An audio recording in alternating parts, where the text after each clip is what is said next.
What's wavy, everybody? Welcome to another episode of World of College Football podcast hosted by myself, Moon.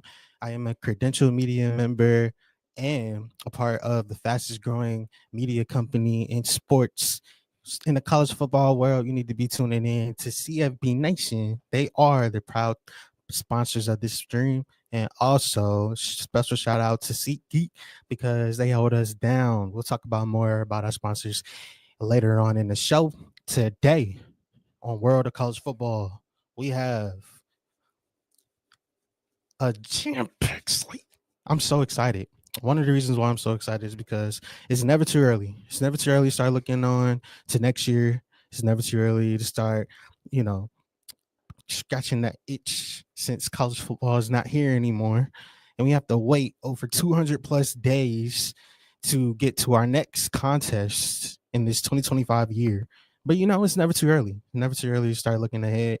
And while everybody's talking about the college football playoff rankings, the final edition of it, as far as the AP poll, I wanted to shift my focus to talk about something else.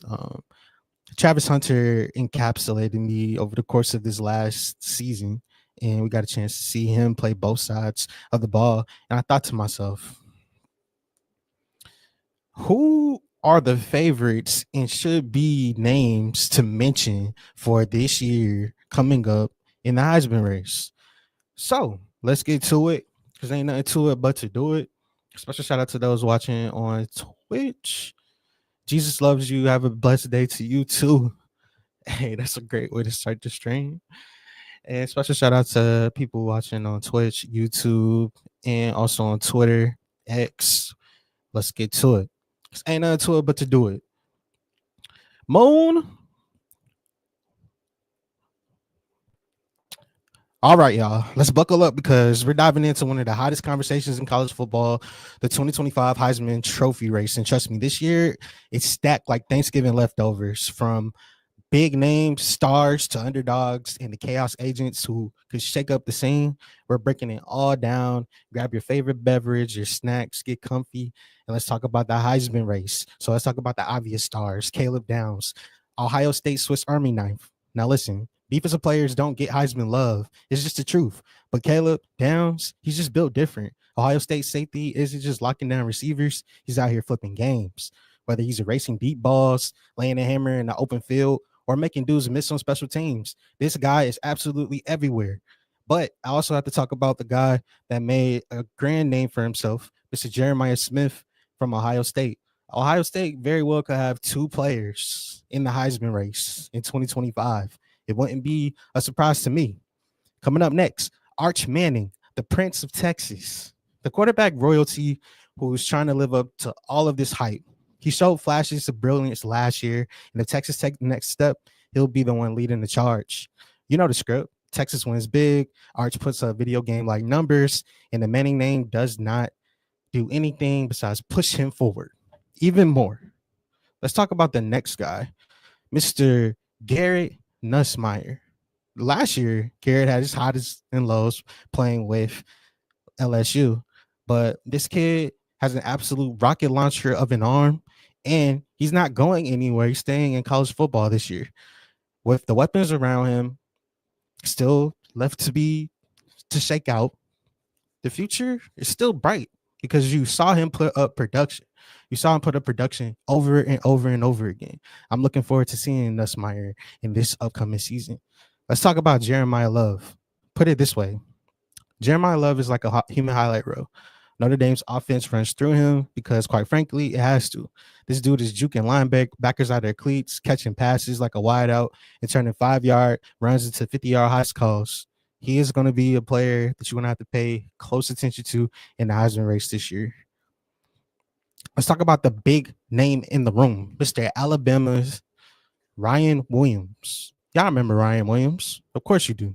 This kid took over the SEC at 17 years old. 17. Now he's got a year under his belt, and Alabama's offense is built to feed him. Williams doesn't just catch passes, though. He makes defenses look silly, and we're talking about toe drags in the corner of the end zone and one-handers all in open coverage. Alabama and their QB situation just has to click and mesh. But you're looking at a situation where Ryan Williams could be the first wide receiver since Devontae Smith to take home the trophy. Pure wide receiver. No disrespect to Travis Hunter. Now let's keep going because it's a lot to get to. Ryan Williams, who will he catch passes to in 2025? Look no further than the guy Clemson fans know and love, Mr. Cade Klubnik. Cade has been putting up video game numbers in 2024, and he took the next step in a lot of different ways, whether it's passing, command of the offense, his overall team leadership. He's bringing back the best wide receiver room in the entire country, you could argue, and in the entire ACC. That's a fact. Speaking of the ACC, let's talk about this kid. I know it was a rocky road for Mr. Kevin Jennings in his game versus Penn State in the college football playoffs, but make no mistake about it, Kevin Jennings was absolutely electric in his 2024 season. And he's somebody that you have to pay close attention to, especially if SMU is competing for a group of 5 spot in the college football playoffs. He's somebody you have to keep in mind. Also, from the ACC, Mr. Haynes King. Now, if you want grit, look no further than Haynes King. This man pulled Georgia Tech out of the mud last year, handing Florida State, Miami, all took L's. And Georgia went to 8 overtimes. King is the type of player that could rise and have his name rise up the draft boards next year. So pay attention to him. DJ Lagway. Can't forget about the freshman phenom that put up absolute numbers this past year at Florida. Now, Billy Napier gets to keep his job, and Florida fans get to rejoice. DJ Lagway is healthy. Billy Napier is smiling more than ever, like he won the lottery. And DJ Lagway is the ultimate dual threat quarterback. He's got wheels, got an arm, and when he's on, Florida's offense just looks absolutely unstoppable. I mean, you saw a little sparks of it in the bowl game. Now let's talk about another quarterback that's taking over for a quarterback that's leaving. Enter into the conversation Dante Moore. Dante Moore is now Oregon's quarterback, and Dylan Gabriel is going to be entering the NFL draft. Enter a quarterback that has a brilliant opportunity to get busy in 2025. You know, we have to talk about wide receivers. You cannot forget one of the most electric prospects in the entire nation. I'm talking about Mr. Cam Coleman, who's going to be catching passes from Jackson Arnold this year in 2025, year of our Lord. Oh, man, the future is bright for Cam, especially with the competent quarterback in the room. Who knows what the future holds for number 8? There's so many players all around the country, but there's none that has a buzz like Lenore Sellers, because the hype is real, people. South Carolina fans are already calling him the Heisman Sellers, and honestly, they might be on to something. This dude accounted for 17 passing touchdowns and 7 rushing touchdowns last year. If the Gamecocks make any noise in the SEC, Lenore Sellers will be the face of the program, and he's got the clutch gene. We saw it last year against Clemson. He has the leadership, and he has the stats to make it happen. Last but not least, I want to talk about Mr. Caden Salter. He arrives in Boulder with a massive chip on his shoulder, and he has immediate competition waiting in the quarterback room with Juju Lewis. The pressure usually can make diamonds, or in this case, it can burst boulders. The mountain high expectations await Caden Salter in his final campaign in college football, and the former Liberty Flame will try to get a little sizzle going when he takes on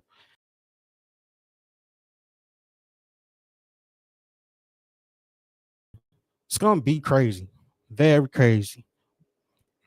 What's wavy? It's your boy Moon. Tuning in to World of College Football. And man, I just went over some of my Heisman front runners and players that I'm taking high interest in 2025. But just to recap, I talked a little bit about Caleb Downs because, I mean, defensive players just need more love for the Heisman. It's just the truth. He's laying the hammer. He's everywhere, open field, making dudes miss, special teams. I hope that they include him more on special teams this year, especially with the vacancy on punt returner with Emeka Ibuka going to the league. Why not Ryan Day? I mean, he's everywhere. He was a Bednarik finalist, Heisman finalist. Don't sleep on it. Talked about Arch Manning, the Prince of Texas, because you know the script. Quinn Ewers is no longer there. Arch puts up video game stats. The Manning name will do the rest for him.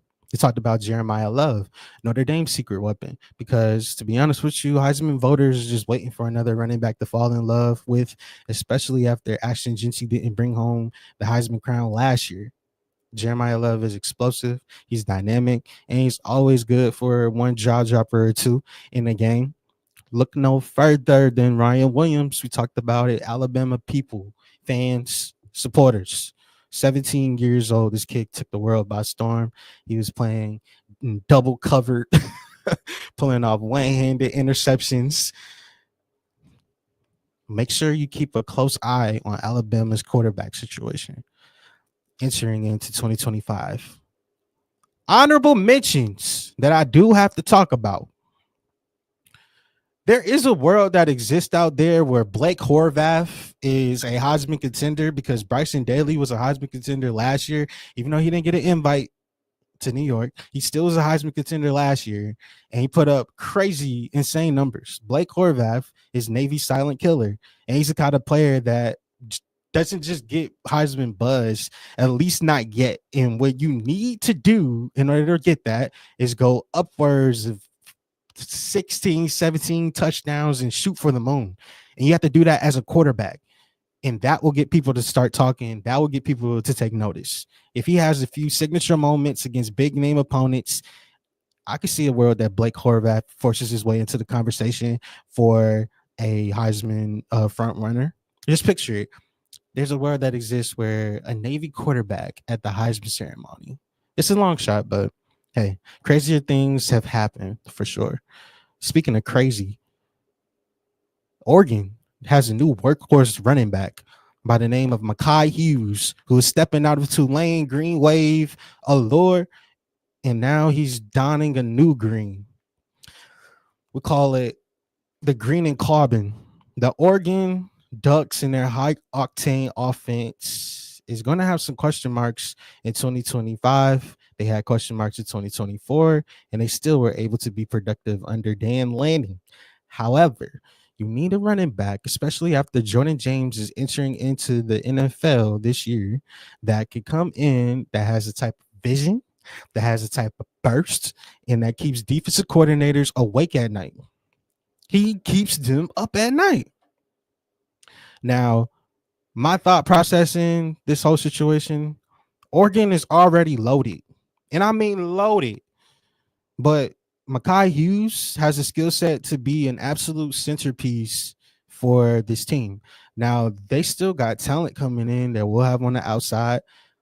One of the key fatal flaws for Oregon, we saw it in the Ohio State game. They didn't have the didn't have the cornerbacks to match up with Ohio State. They were just bigger, faster, more physical than them.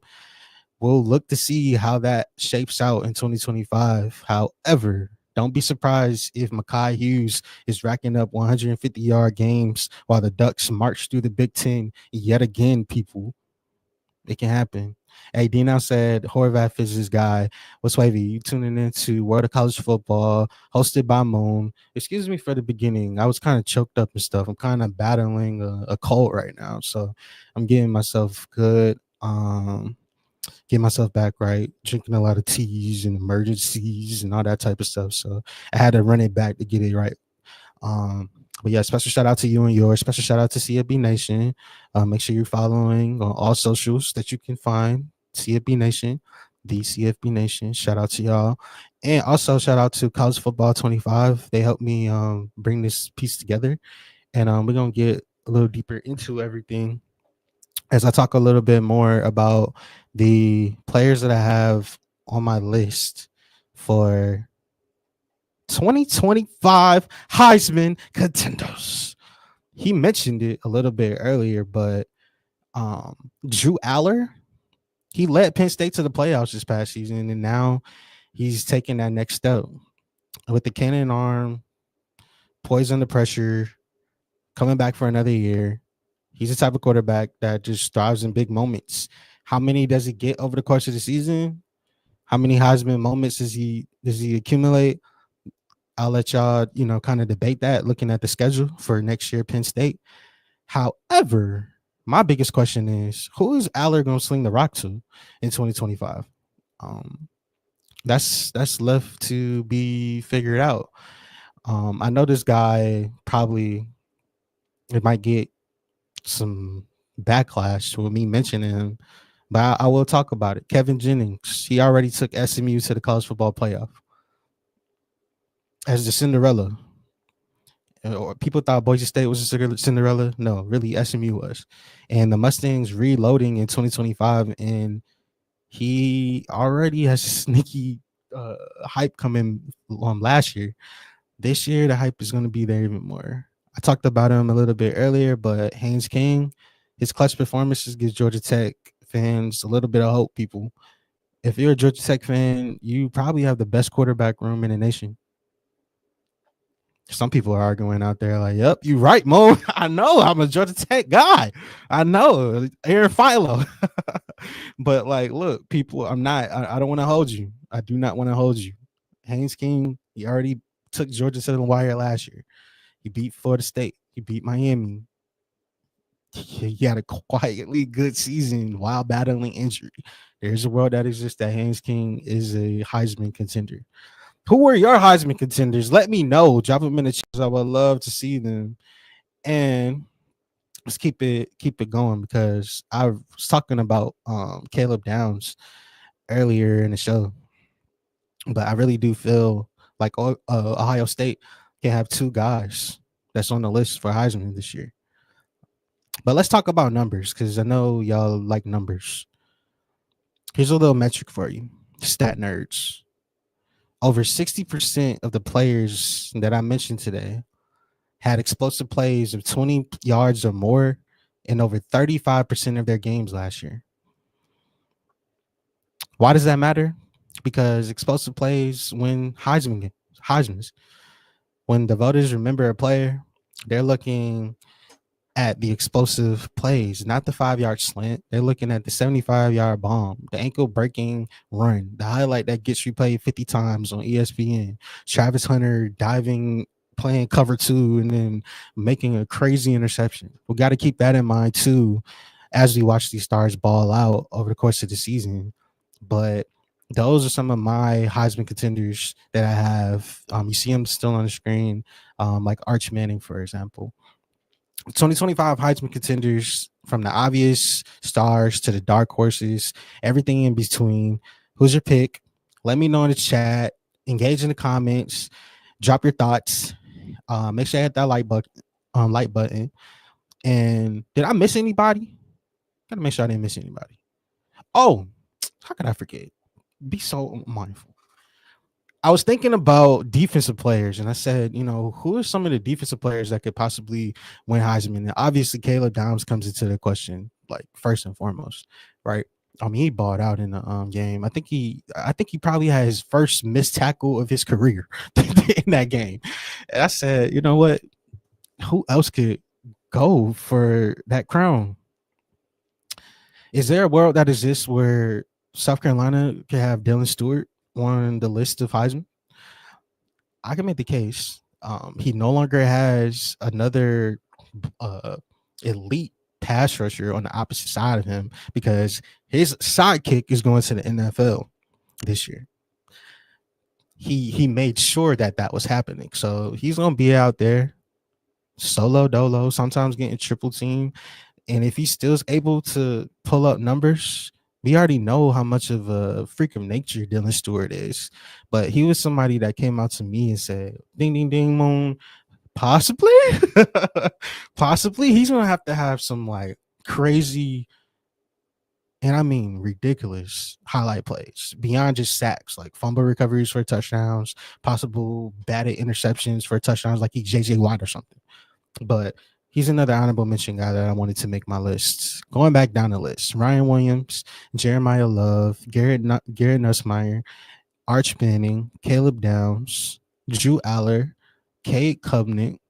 I also had Mekhi Hughes, running back for Oregon, Dante Moore, Oregon. I mean, SC Romero would have beat me up. Oh, I didn't mention two other guys. Ahmad Hardy, running back, Missouri. The Sun Belt's leading rusher in 2024 is now in Columbia, Missouri, ready to carry the load for the Tigers because Luther Burden is going to the draft now, right? So when I look at Ahmad Hardy, I think of a downhill guy with excellent vision, a knack for finding the end zone, and I feel like he's going to come in and challenge for the starting running back position immediately. And because he's an instant impact player, he's betting on himself in the SEC this year. You play in enough big games in the SEC with the big dogs, so you're gonna have plenty of opportunities to showcase that you have that skill set. I think about him and Caden Durham from LSU. Caden Durham didn't get utilized a lot, as much as I wanted him to over the course of the season for LSU, but like I will be paying attention to those guys. Ahmad Hardy, Caden Durham, also Isaac Brown, running back from Louisville. Isaac Brown is a freshman phenom who burst onto the scene with 1.1K yards, 11 touchdowns, and an eye-popping 7.1 yards per carry. He got 2 years of eligibility left.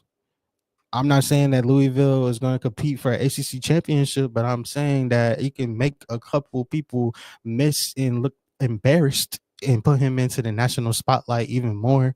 I've been paying attention to him more. Louisville fans know Isaac Brown's name. Why not the rest of the nation? My juicy pick is Blake Horvath. Like Blake Horvath, quarterback, Navy. I wanted Bryson Daly to take it home last year. He didn't, but maybe we can get redemption this year. Kevin Jennings, Haynes King. We also have to mention and talk about freshmen because there is a world that exists where Bryce Underwood, freshman quarterback from Michigan, number one freshman in the nation, can step in and elevate Michigan's offense that is desperate for a playmaker at quarterback. If he was able to live up to the hype and to the checkbook, the Wolverines could not only return to playoff contention, but have a freshman phenom on their hands that's going to get love. The timing is going to be everything in that situation. The time is everything. Also, I mentioned DJ Lagway from Florida. He looked amazing in the bowl game. Dante Moore, Cam Coleman, wide receiver from Auburn with a new quarterback in town. I think he can be a household name by mid-season nationwide if everything goes right.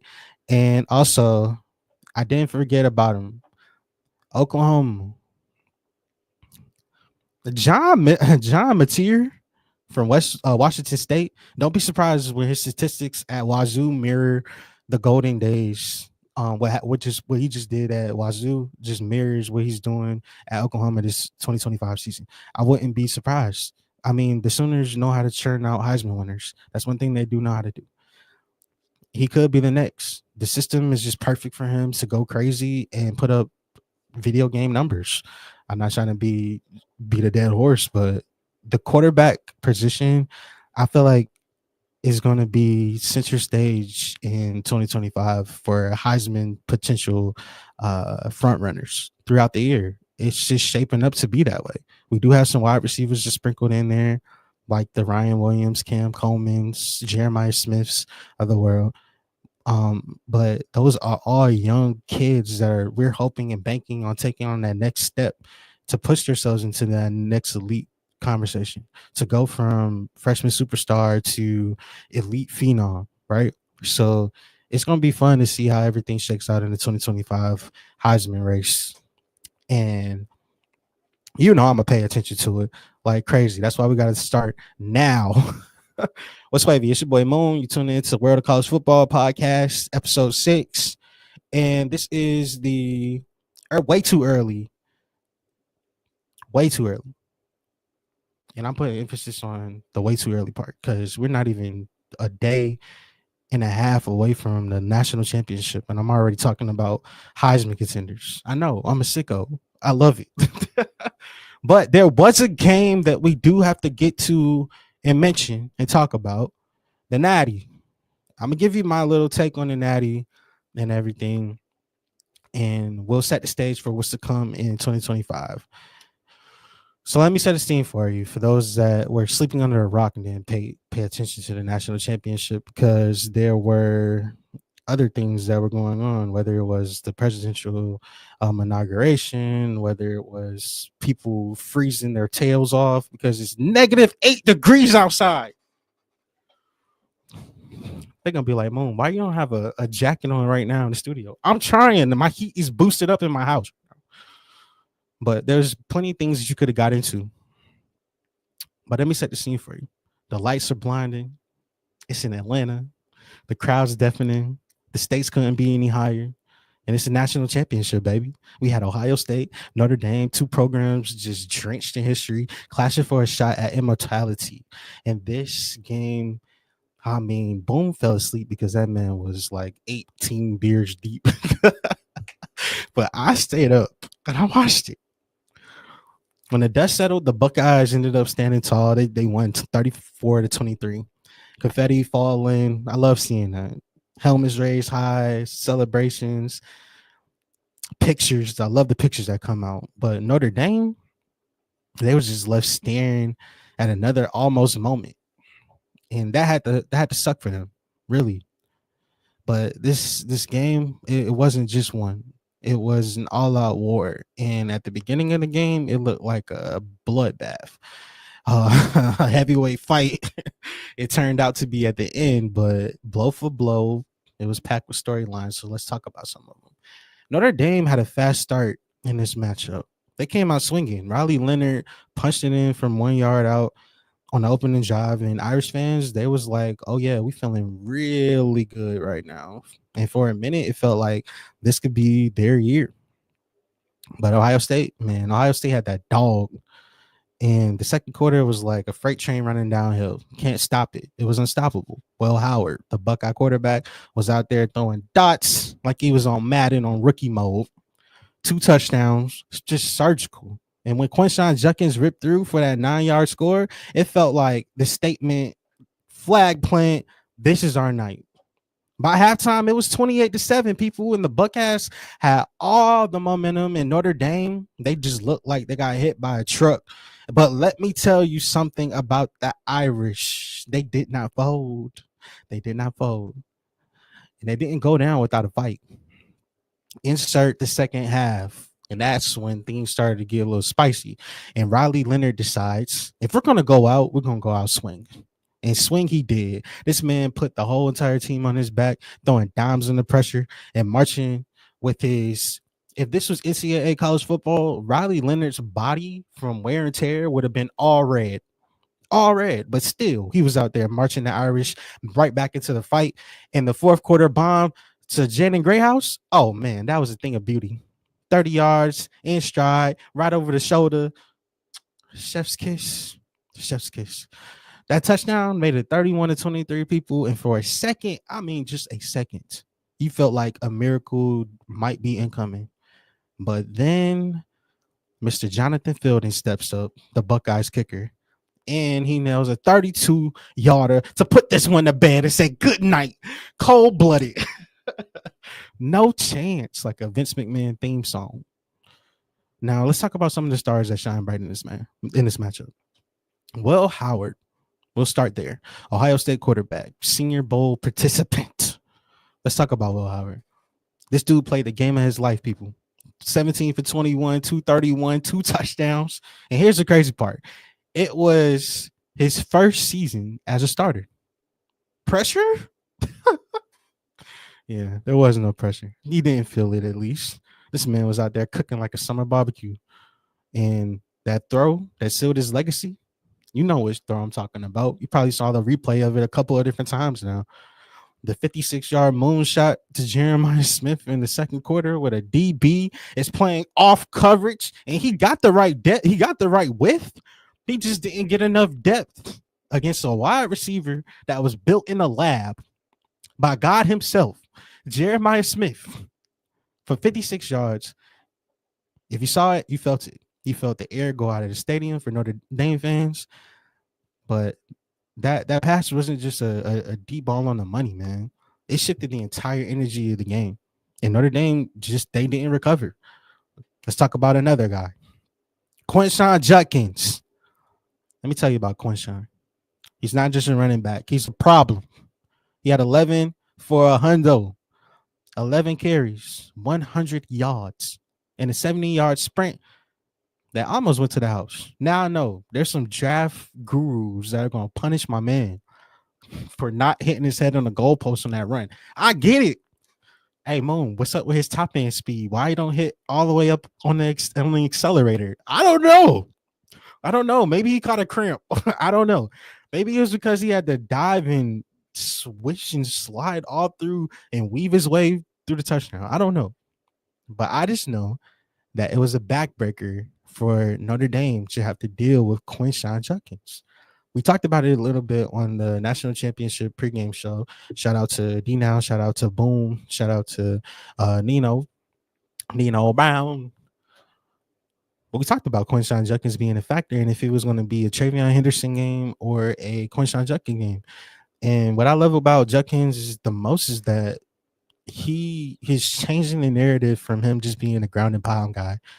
I mean, he caught a couple passes. There was one pass that he made in the game where they threw it out to Quinshon Judkins and they spread the entire formation out wide, 5 wide. Well, Howard looks to the right, throws a screen pass to Quinshon. This man has Jack Kaiser coming downhill. You know, Notre Dame linebackers love downhill.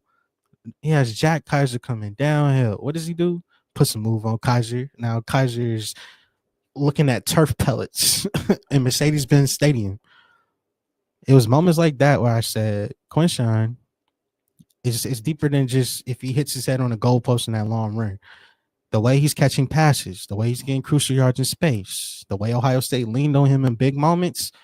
Shoot, Chip Kelly, the way he was calling plays in that game, it was a toast in an ode to the past. They called that duo play that broke him out of space with Zach Charbonnet. So he was in his bag. Chip Kelly was in his bag, and Quinshon Judkins had a lot to do with that. Let's talk about it. The Riley Leonard effect. Jim Nagy was quoted after the game by saying, Riley Leonard, tough SOB. And you are right, because we can't say the actual word because my man got to keep it buttoned up. But he is a tough SOB. He is. I got to give it up to Riley. He went out on his shield. If you're a guy that likes movies, it felt like when Buddy came out and said, who wants smoke? And we've got to go down. We're going to go down swinging.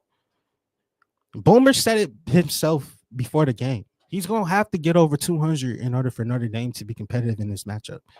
And he did. He had 240, 2 touchdowns, and a rushing score at the beginning. That man was taking hits, running for his life, and still making magic happen.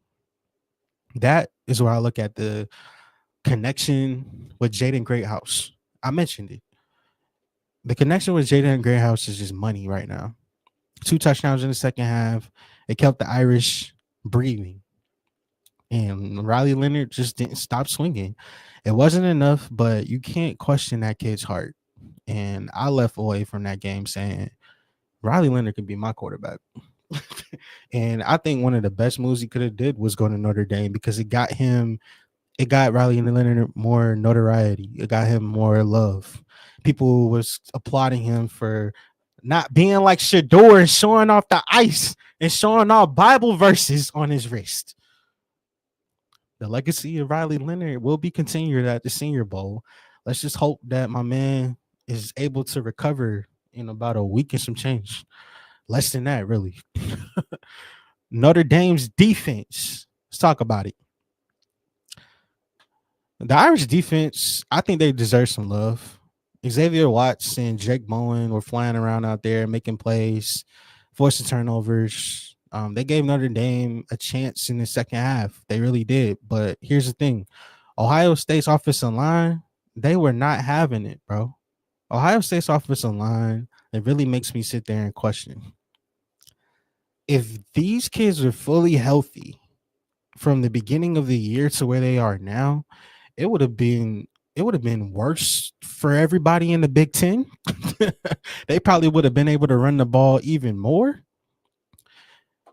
and their offense could have had more consistency in passing because the offensive line is healthy. But in this matchup, I mean, Notre Dame couldn't stop the physicality. You say games are won in the trenches, they are won in the trenches, people. Ohio State was just better in that area. Let's hit the stats real quick for the nerds that's out there that like numbers like I do. I talked about it in the pregame show, but one of the key statistics in every game is the turnovers, and another key statistic is third down conversions. The third down is where the championships are won and lost, and Ohio State owned it. 9 for 12 on third downs. That's 75% for all my numbers people that's out there. Meanwhile, Notre Dame, just 5 for 12. And yep, that's a ball game, folks. When Ohio State needed to play, they got it. Whether it was Will Howard threading a needle, Will Howard extending the play, doing a quarterback design run for a first down, backbreaker. Quinshon Judkins bulldozing through defenders. The Buckeyes just showed that we can convert in third down conversions when it matters the most. The trenches. We always got to pay attention to the trenches. We don't talk enough about offensive lines, but Ohio State's offensive lines and big boys were dominant. They opened up holes for 214 rushing yards, gave Will Howard a clean pocket all night. That's how you win games. On the flip side, Notre Dame's offensive line averaged 2.0 yards per carry. Nah, you're not winning a championship with numbers like that. No, that fake punt, everybody knew it was coming. You have a boneheaded play when your defensive end linebacker pushes Will Howard on the ground, and now he is a new meme. You can't have that happen. I mean, I give credit to Notre Dame's offensive linemen and their grit. The fact that they were out there with freshmen, I do give them credit. But we got a chance to see who the big dogs were on the yard.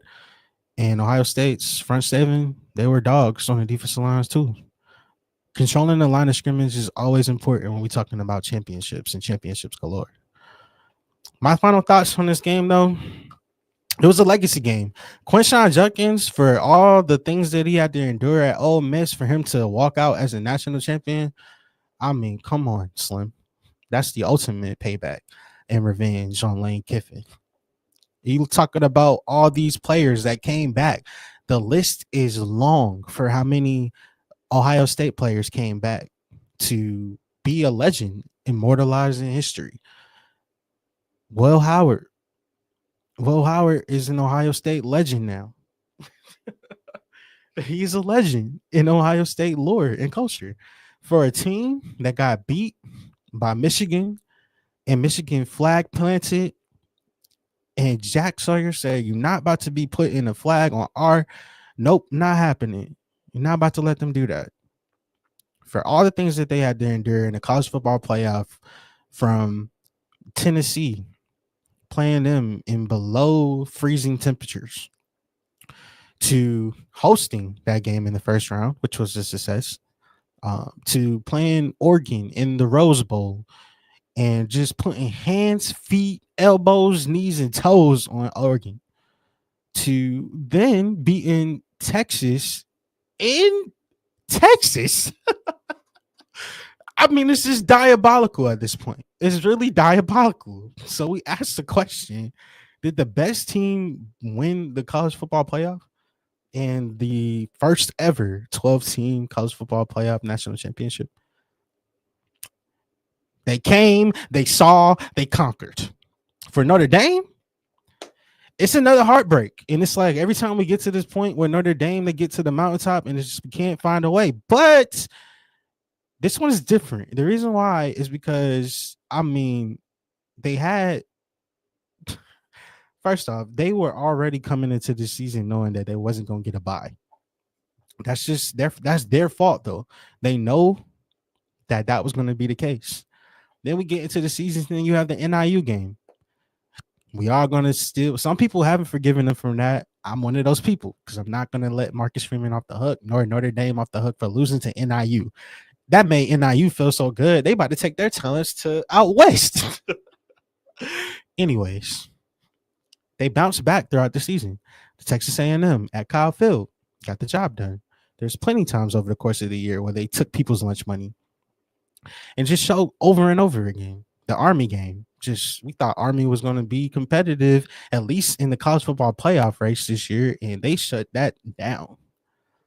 Can't play in a championship game and said, you know what, we're going to handle business in the college football playoff, even if it means that we're going to squeak by 3 points on a walk-off field goal. It don't matter. A win is a win, right? It can't feel great to already lose, I think, 3 people in the transfer portal right now. 4 people. Sam Pendleton. We also got Cozy, that's gone. Deion Cozy, wide receiver, and it's also Jaden Thomas is gone now. So Notre Dame is losing some talent right now in the transfer portal. Now, I'm not going to overreact because this is what always happens. They were behind the 8 ball, so players are going to make their decisions regardless when the season was over. However, I'm looking at what the nucleus is for Notre Dame, and it's like injuries. Like, that's really what caught them at the end. And we're going to have some serious conversations when it comes to attrition, you know, like nutrition, like just playing 16 games. If you're a college football coach out there and the clock is now reset for you, it's reset. It's already started because, you know, teams been already out here transfer portal recruiting, but the clock is reset. Everybody is 0-0 right now. If you want to compete for a college football playoff, you're going to have to play 16 games. How do you keep your team healthy throughout this 16 games? That's the number one question that I have with this 12-team format. Like, these kids are playing a lot of games now. You're going to have, well, the numbers on these kids' games, let's look 2 years from now, it's going to be just astronomical. But we're going to have to talk about what is the plans. These coaches are going to have to think about that. Now, I know that's a long-term conversation and everything. However, that's one of the side effects of the 12-team playoff. Another positive side effect is you saw Ohio State bring back so many players from their team just for a chance to compete in the college football playoff and win it and come back. So many chose to come. Even Quinshon Judkins chose to transfer in. Caleb Downs. I mean, whether or not we talk about NIL, because that can go into a whole different conversation of who paid for the roster, who didn't. But majority of Ohio State's NIL money is used in retaining the talent that they already had in order to get to this point where they can host the national championship. That is a great incentive for the rest of the nation because Michigan did that same formula last year.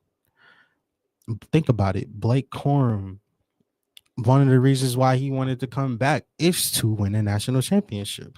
This is before Harbaugh left. But this is another positive that you're getting players staying in school longer, you know, deeper than graduation numbers. They're staying in school longer to chase it for a chance at a natty. At the end of the day, though, this is why we love college football.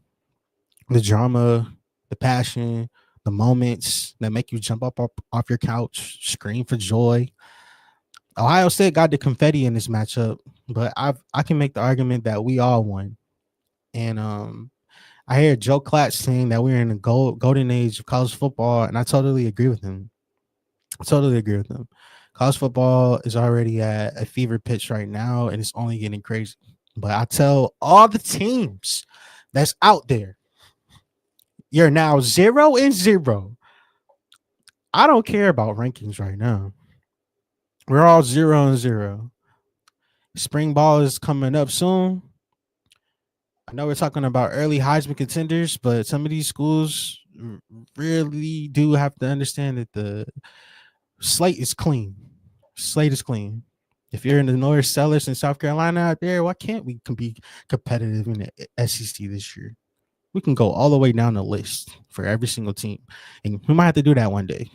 One reason for every single team to be excited for 2025. My point is, this is why we love college football, because it's storylines. It's better than Days of Our Lives. It's better than As the World Turns. It's better than Bold and the Beautiful. It's better than Grey's Anatomy. It's better than whatever, the Game of Thrones. What else? You want to keep going? It's better than The Office. It is the sitcom, the drama, the stories that keep us going. It's your boy Moon. You tuned into World of College Football. And on today's episode, I covered my early Heisman contenders for the 2025 season.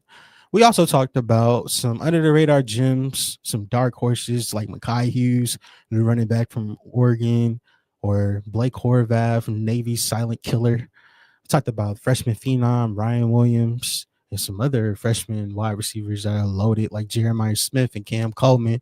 We talked about the big guy stepping into big shoes to fill in Texas and Arch Manning. We talked about nothing but heart emojis and love and Notre Dame's secret weapon. Talked about Caleb Downs, Ohio State Swiss Army knife, and also got a lot of other names mentioned, including ACC hopeful for Player of the Year, Kevin Jennings, Haynes King, Georgia Tech's heartbeat. I also talked about Cade Klubnik and the Tigers' leading signal caller, Bryce Underwood, the freshman phenom from Michigan, and what could be DJ Lagway, the comeback kid for Florida that made Billy Napier's job come back to life, and Heisman Sellers, South Carolina savior. If you enjoyed the episode, man, hit the like button. I care if you hit the comments because I love to see how y'all interact and engage with this. I appreciate everybody taking time out of their day to tune into the show. We got more consistency coming up for World of College Football this season. Stay tuned. Keep those notification bells on.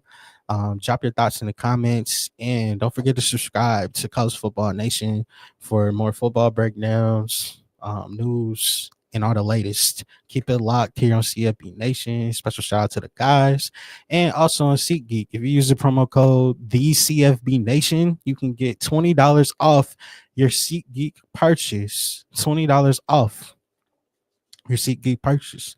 Who doesn't like to save some money during this holiday season? I know I do. Special shout out to our sponsors. And with that being said, the game's just winning the trenches these days. And the thing that I will be looking forward to this upcoming week is preparing for the Senior Bowl. Senior Bowl is ahead of us, people. And next week, we're going to be locked and loaded because there's a lot of kids that's out there trying to change their draft stock, make a name for themselves. And you know that there's no place in the world where you can do that better than Mobile, Alabama. So keep it locked, stay tuned, because college football news is just getting started. This is CFB Nation, where there is no off season. From me, Moon, the Waviest, have a great day, my friend. Let's get it. Yes, sir.